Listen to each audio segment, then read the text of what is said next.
Pero Fede, ¿cómo estás? ¿Qué tal? Buenas tardes, ¿cómo andan? Muy bien, con ganas de repasar algunas noticias internacionales. Vamos a hacer un par de cortitas, si les parece. Lo que dejó la gira de Lula por Estados Unidos, elemento importante. Recordemos, Biden venía instalándose, dio su discurso ante la Unión, luego de eso quedó fortalecido en términos internos. La visita de Lula básicamente tuvo que ver con continuar la reinstalación de Brasil en el mundo, presentándose como un referente y como una articulación en términos políticos con el gobierno demócrata, como contracara de lo que fue la articulación entre Donald Trump y Bolsonaro. Bolsonaro que sigue en Estados Unidos y ya anunció su regreso a Brasil, así que eso le va a complicar el panorama interno a Lula.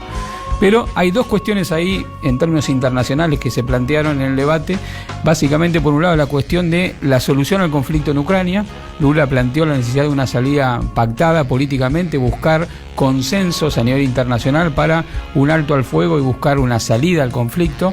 Eso fue recibido más o menos por Biden, pero tuvo una repercusión sobre todo por los líderes europeos. Así que hay un punto ahí importante a avanzar que va a continuar luego con la visita de responsables del Ministerio de Defensa ruso a Brasil en los próximos meses. Y el otro tema tiene que ver con los famosos fondos para la Amazonia, que son fondos que supuestamente Estados Unidos tiene que brindar para que Brasil deje de producir el desmonte en la Amazonia y con eso proteger el medio ambiente. La verdad que esos fondos que se esperaba que fueran mayores fueron del orden del 9,5 millones de dólares. La verdad que para lo que es el tamaño de la economía norteamericana y brasileña deja bastante que desear. Así que puntos estratégicos de la visita de Lula por Estados Unidos, la cuestión ambiental, que estuvo también en la agenda norteamericana porque se dio a conocer un grave accidente químico en el estado de Ohio con la quema de unos trenes de carga que transportaban sustancias muy peligrosas en lo que podría ser algo que se tapó bastante en los medios, que podría ser una especie de Chernobyl químico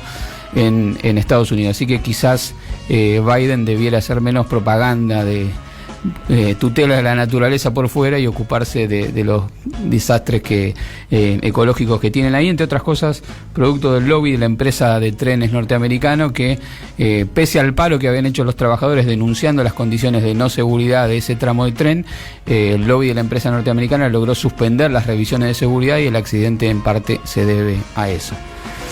Otra noticia que me interesa, importante para discutir sobre el tema internacional, que me parece que tiene que ver con lo que está pasando en la Argentina, es que en el día de hoy se va a anunciar los candidatos para la Corte Suprema de Honduras.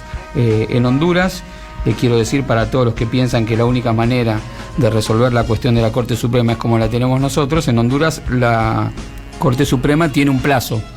O sea, no están designados de por vida, sino que son reelectos cada determinada cantidad de tiempo. Y son reelectos por el Congreso a partir de un conjunto de acuerdos que se construyen entre las distintas fuerzas políticas para nominar a sus propios candidatos.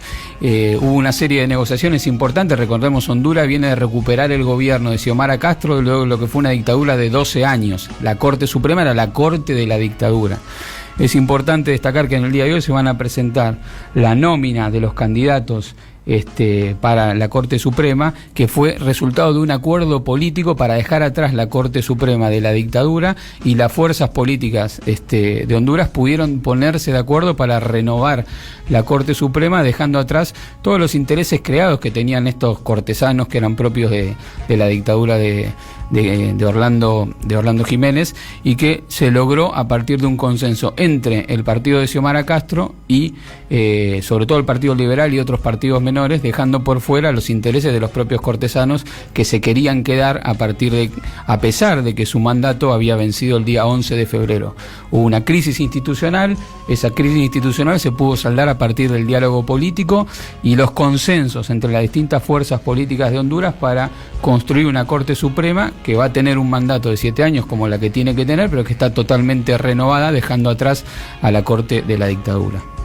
Bueno, mucho para mirar entonces ahí, ¿no? Sobre todo en ese diálogo político que se da entre los diferentes sectores, cosa que acá no pasa, ¿no?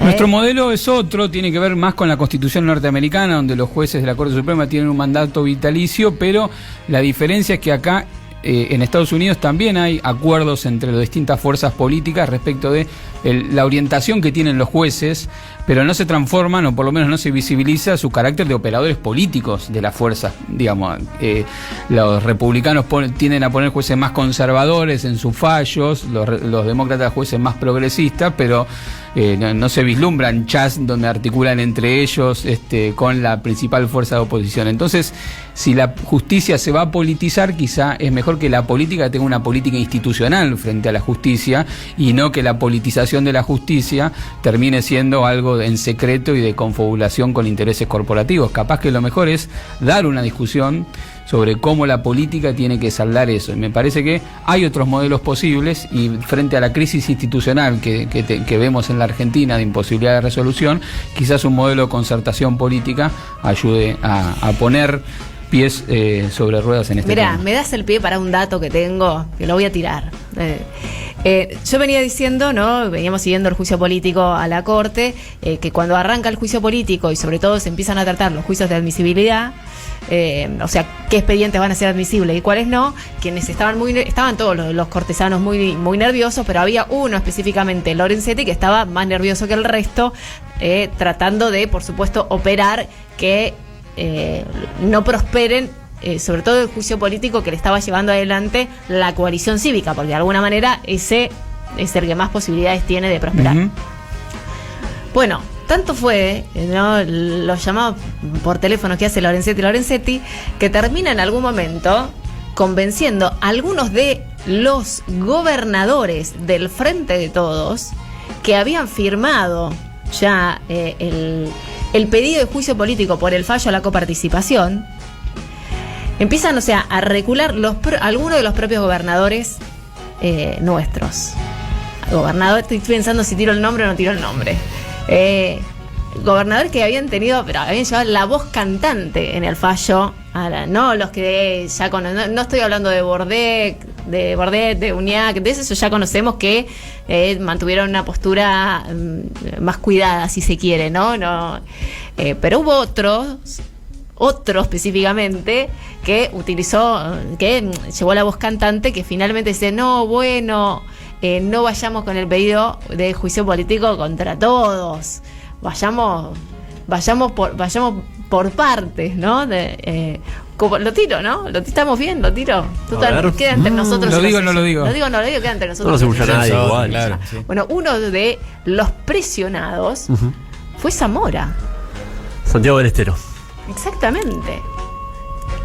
Después finalmente lo convencieron un poco a Zamora, pero fue de los gobernadores que había dado 2 pasos adelante y después retrocedió como 4, ¿no? Por eso las presiones que hoy ejercen los magistrados de la Corte a todo el arco político, incluido el Frente de Todos, en estos momentos son impresionantes.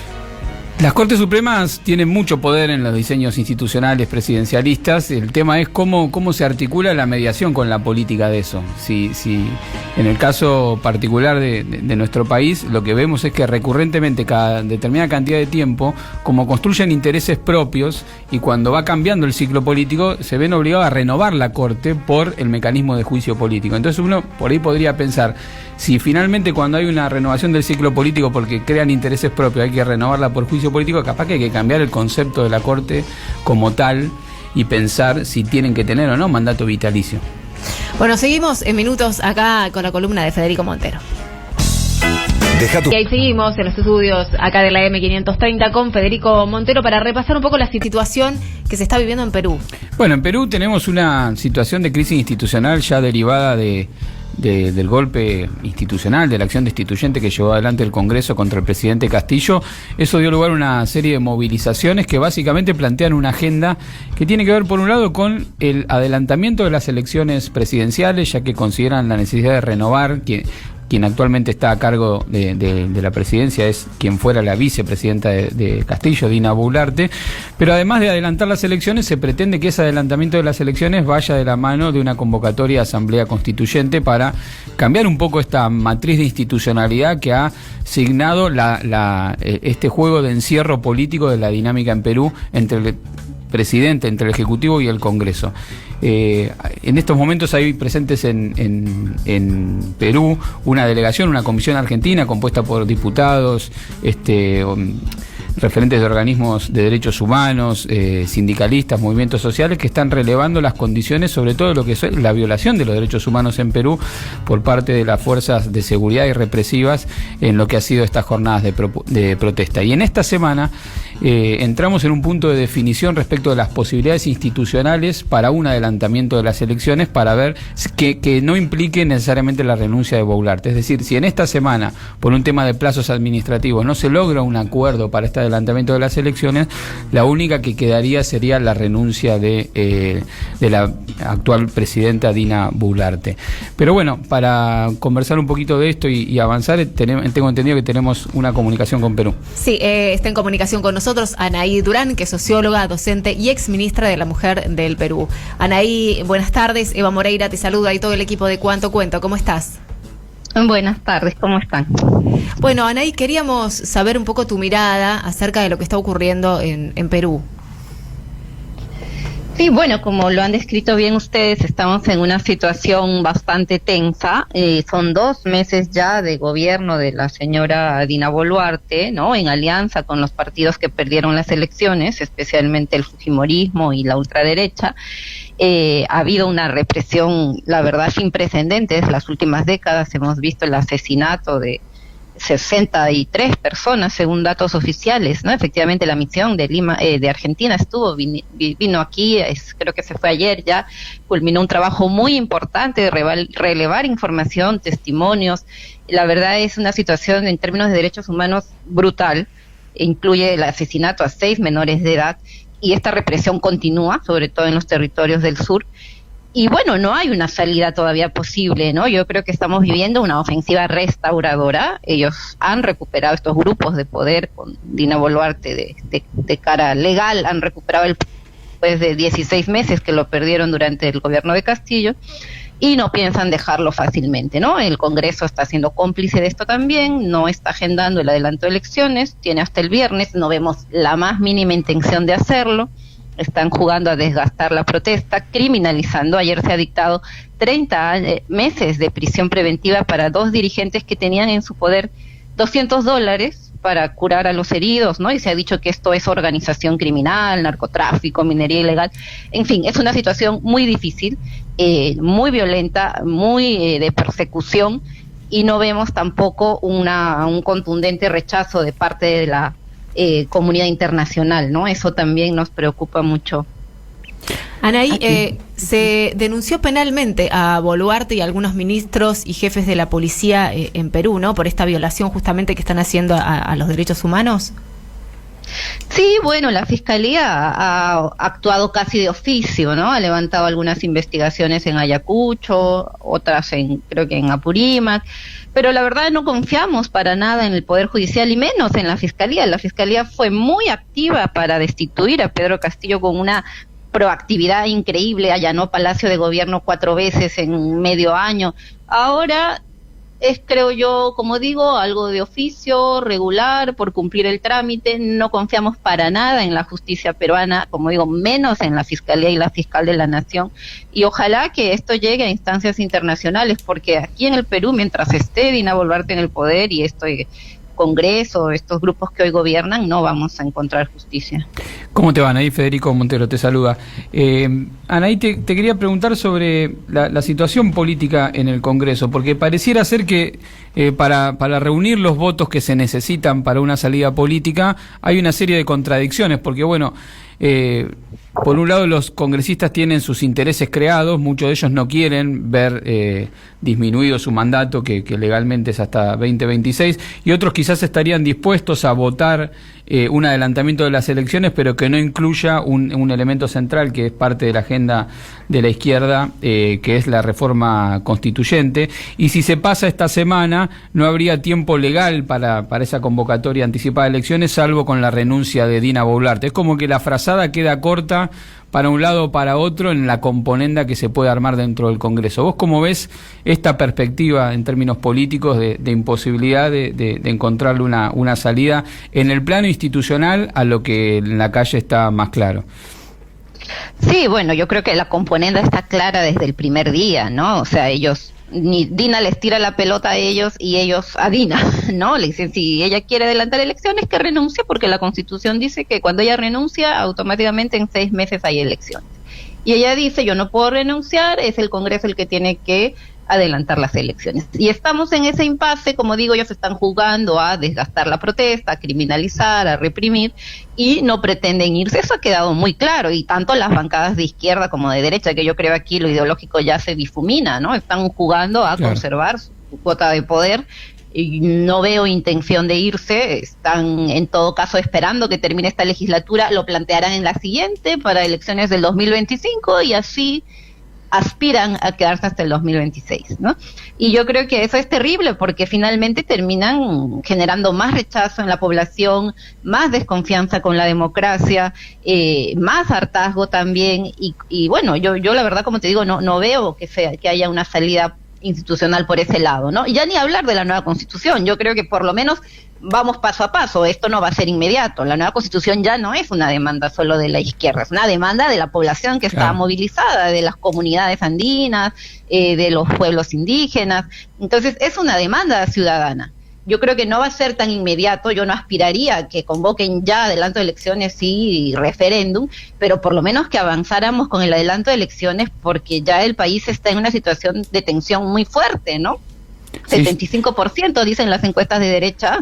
Eso te iba a decir, leía las encuestas que más del 70% de la población hay un gran descontento con la situación institucional, y esto que vos decías, ¿no? Que la demanda por el cambio constitucional como un cambio de fondo frente a la situación que ya es crónica en los últimos años en Perú, ha ido creciendo desde los núcleos más de izquierda, más con una convicción más ideológica, y se ha expandido hacia el conjunto del movimiento social y de la ciudadanía. Sí, así es, y yo creo que eso también es más bien una salida democrática que la misma población está dando, ¿no? Y aquí lo único que hace la presidenta y los ministros es terruquear, como decimos, ¿no? Acusar de terroristas. No, la gente acá no quiere terror, no quiere la dictadura del proletariado, quiere una salida democrática que lo escuche, que lo atienda en una nueva oportunidad, digamos, para discutir como país hacia dónde vamos, ¿no? Desde el 2016 vivimos en una inestabilidad permanente. La clase política se ha deteriorado. Hablábamos de las encuestas, si ella ya no le cree a la calle, si no quieren creerle a la movilización y dicen que son una minoría, están estas encuestadoras, todas coinciden en que por lo menos el 75% quiere la renuncia de Dina Boluarte ya, y el adelanto de elecciones y la desaprobación del Congreso, ni hablar, ¿no? Entonces estamos, como decía, en una situación muy precaria. La nueva Constitución, la posibilidad de abrir por lo menos el debate, habilitando un referéndum, porque este Congreso ha llegado al límite de quitar el derecho a referéndum. Claro. Esto yo creo que no se ve en otros países. Entonces, si por lo menos se habilitara esta consulta, tendríamos ya un avance que podría oxigenar en algo esta situación tan tensa que vivimos. Anaí, te agradecemos estos minutos con la Radio de las Madres. No, gracias a ustedes.